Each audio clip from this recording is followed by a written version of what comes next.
दोस्तों, मैं आज फिर आई हूँ आपके लिए एक और नई मूवी लेकर।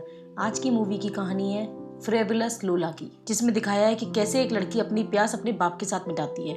ये मूवी पूरी खपाखप से भरी है। मैं उम्मीद करती हूँ कि आपको ये मूवी जरूर पसंद आएगी। कहानी की शुरुआत होती है, हम देखते हैं कि एक लड़की अपनी साइकिल पर बहुत भीड़ वाली जगह से होकर गुजर रही है। उसने नीचे स्कर्ट पहनी है जो वो अपनी टांगों से हटा हटाकर अपनी गुफा के दर्शन सबको करवा रही होती है। वही सारे ठरकी आदमी उसकी गुफा को देखकर अपना औजार बड़ा करने लगते हैं। वहीं पर कुछ औरतें भी खड़ी होती हैं जो उसको देखकर बोलती हैं कि ये हमारे मोहल्ले की सबसे गंदी लड़की है जो दूसरे के सामने अपनी फूली हुई चपाती दिखाती है। जिसके बाद वो वहां से चली जाती है। थोड़ा आगे जाकर वो दो आदमियों को भी अपने तबले दिखाती है, जिसे देखकर उन दोनों आदमियों के औजार पानी छोड़ने लगते हैं। जिसके बाद वो उन दोनों का खड़ा करके वहां पर अपनी साइकिल खड़ी करके चली जाती है। लेकिन उन दोनों आदमियों की ठरक तो अब पार हो चुकी है, इसलिए वो दोनों जाकर उसकी साइकिल की सीट को सूंघने लगते हैं, जैसे उसी सीट से उन्हें उसकी गुफा की खुशबू आ रही हो। इसके बाद हम देखते हैं कि लड़की अपने बॉयफ्रेंड से मिलने आई होती है, जो कि तारे जमीन पर के ईशान अवस्थी से कम चू नहीं होता। यहाँ पर लड़की उसके पास अपनी आग भड़काने आती है, लेकिन लड़का है कि उस पर ध्यान नहीं देता है। वो उससे कहता है कि अब हम ये सब शादी के बाद ही करेंगे, जिस पर लड़की उसे बोलती है कि अभी जो शादी से पहले मेरे अंदर आग लगी है, भला उसे कौन बुझाएगा। जिसके बाद अब लड़की जबरदस्ती उसके हथियार को हाथ में लेकर नापने लगती है, लेकिन तभी बाहर से एक आदमी आ जाता है जो उसके बॉयफ्रेंड को बुलाकर ले जाता है। यहाँ पर लड़की को समझ आ जाता है कि ईशान अवस्थी से बस बातें हो सकती हैं, इससे काम नहीं हो पाएगा। इसके बाद लड़की वापस जाने लगती है, तभी उसे वहाँ उसके बॉयफ्रेंड की माँ दिख जाती है, जो उसे बोलती है कि उसे कोई शर्म है या नहीं, जो मोहल्ले में सबको अपने तरबूज दिखाती फिरती है। जिस पर लड़की वैसे ही लौंडे का औजार न मिलने से दुखी होती है इस पर, और ये सब सुनकर गुस्सा आ जाता है और उससे बोलती है कि आपके तरबूज इतने बड़े नहीं है, इसलिए आप मुझसे जेलस होती हो। जिसके बाद सीन चेंज होता है, जहाँ पर लड़की का बाप बैठा होता है, जहाँ वो अपने दोस्त को बता रहा होता है कि उसे अपनी बीवी से कोई खास प्यार नहीं था। उसने उसे बस इसलिए रखा था ताकि वो उसकी न्यूड फोटोज बेच सके, क्योंकि उसकी न्यूड फोटोज बेचकर वो आज भी अच्छा कमा रहा है। इसके बाद हमें यह भी पता चलता है कि लड़की का सगा बाप नहीं है। जिसके बाद हम देखते हैं कि अब लड़की अपने घर आ गई है, जहाँ उसकी माँ उसे बोलती है कि जाओ अपने सौतेले बाप को खाना दे आओ। जिसके बाद ये लड़की अपने बाप के पास जाती है, लेकिन उसका बाप तो वहाँ नहीं होता, लेकिन वहाँ बहुत सारी न्यूड फोटोज लगी होती हैं, जिसे देखकर उसकी झील में पानी आ जाता है। इसके बाद उसकी नज़र ऊपर रखी चीज़ पर पड़ती है, जिसे वो उतारने की कोशिश करने लगती है, लेकिन अब नीचे उतार नहीं पाती है। तभी वहाँ पर उसका सौतेला बाप आ जाता है, जो कि बहुत ज़्यादा ठरकी होता है। इसलिए जब लड़की उतर रही होती है तो वो अपना मुंह उसकी स्कर्ट के अंदर डाल देता है, जिससे लड़की घबराकर जल्दी उतरती है और वहाँ से भाग जाती है। अब लड़की अपने रूम में तो आ गई है, लेकिन अभी भी उसका मन वहीं अपने बाप की तरफ था, जिसे वो इमेजिन कर रही थी। इसके बाद वो अपनी आग शांत करने के लिए वहाँ कमरे में रखे फ़ैन का यूज़ करने लगती है, जिससे वो अपने आप की आग शांत करने की कोशिश करती है, लेकिन कोई फ़ायदा नहीं होता।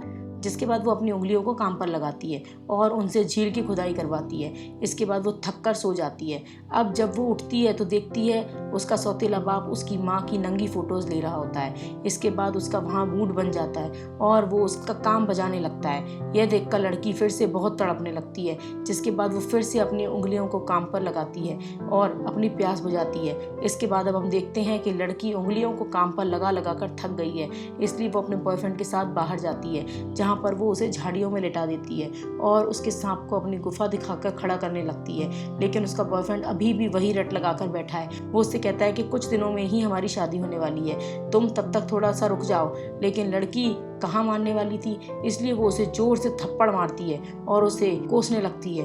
वो उससे बोलती है कि मुझे लगता है कि तुम्हारे औजार में दम नहीं है, ना ही वो खड़ा हो पाता है, इसलिए तुम मुझे बस टालते रहते हो। जिसके बाद वो वहीं झाड़ियों में गुस्से में खड़ी हो जाती है, अपनी पैंटी निकालती है। जिसके बाद वो अपनी स्कर्ट ऊपर करके चिल्लाने लगती है, कहती है कि अगर किसी को ये गुफा का दरवाज़ा खोलना है तो आ जाओ। उसका बॉयफ्रेंड उसे पीछे से मना कर रहा होता है, लेकिन वो कहाँ मानने वाली थी। इसके बाद उसका बॉयफ्रेंड उसके पास आकर उसे पैंटी पहनने को बोलता है और उसे समझाता है कि बस कुछ दिनों की बात है, फिर मैं तुम्हारी झील को समुद्र बना दूंगा। जिसके बाद लड़की लड़की उसकी बात मान लेती है और उसकी बात मानकर अपनी पैंटी पहन लेती है। इसके बाद दोनों बाइक पर निकल जाते हैं। रास्ते में बाइक खराब हो जाती है, जिस पर उसका बॉयफ्रेंड बाइक ठीक करने के लिए मशीन में हाथ डालता है, लेकिन गलती से उसकी उंगली पर चोट लग जाती है। जिसके बाद उसके अंदर की औरत जागती है। वो अपनी पैंटी निकाल कर उसे उंगली पर बांध देती है।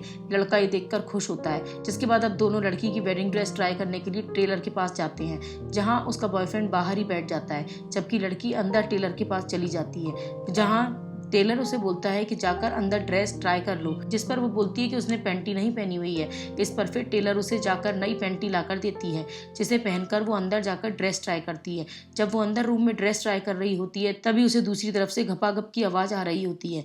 यह देखकर लड़की उस कमरे के की होल से देखती है, जहाँ उसे अपना बाप एक और लड़की का काम बजाता हुआ दिखता है, जिस पर वो सोचती है कि बस उसका ही कोई काम नहीं बजा रहा। इसके बाद वो बाहर आ जाती है, जहाँ उसका बॉयफ्रेंड उसका वेट कर रहा होता है। वहाँ पर दो लोग और भी होते हैं, जिन्हें वो लड़की स्कर्ट ऊपर करके अपनी गुफा दिखाने लगती है। इस पर उसका बॉयफ्रेंड उसे मना करता है, लेकिन वो नहीं मानती। जिसके बाद वो फिर से पैंटी हटाकर अब अच्छे से अपनी गुफा के दर्शन करवाने लगती है, जिससे उन दोनों के हथियार खड़े हो जाते हैं। यह देखकर वहाँ पर उसका बॉयफ्रेंड गुस्सा हो जाता है और वो दोनों आदमियों से लड़ने लगता है। यह देखकर लड़की वहाँ से चली जाती है। थोड़ी दूर जाकर वो देखती है कि एक गाड़ी वाला जा रहा है, जिससे वो लिफ्ट मांगती है और उसकी गाड़ी में बैठ जाती है। जिसके बाद वो गाड़ी वाला उसकी सुरंग में अपनी उंगलियां डालने लगता है, जिससे पहले तो लड़की को बहुत मजा आ रहा होता है, फिर वो एकदम से मना करने लगती है। जिसके बाद वो जल्दी से उसकी गाड़ी से भी उतर जाती है। इसके बाद वो पैदल ही घर की तरफ चलने लगती है, क्योंकि रास्ते में बहुत तेज बारिश हो रही होती है, इसलिए वो पूरी भीग जाती है। और जब वो अपने घर पहुंचती है, उसे वहाँ अपना सौतेला बाप खड़ा दिखता है, जिससे वो अब अपना काम बजवाना चाहती थी, और ये बात उसका बाप भी अच्छे से जानता था। इसलिए जैसे ही वो दोनों पास आने लगते हैं, तभी दूसरे कमरे से उसकी माँ आ जाती है, जो उसके बाप के साथ झड़प करने लगती है। वो उसको बोलती है कि ये तुम क्या कर रहे थे, जिस पर वो उसे बोलता है कि लड़की बहुत ज़्यादा भीग गई थी, इसलिए बस चेक कर रहा था कि उसे बुखार तो नहीं है। इस पर उसकी माँ बोलती है कि चेक थर्मामीटर से करो, अपने मीटर से नहीं। इसके बाद लड़की बात बिगड़ता हुआ देख वहाँ से निकल जाती है। वहाँ उसकी माँ और उसके सौतेले बाप के बीच बात बनने लगती है, जिसके बाद वो फिर से उसकी माँ के अंदर अपना मीटर दे देता है। वहीं ये लड़की अब वहाँ से अपने बॉयफ्रेंड के पास जाती है,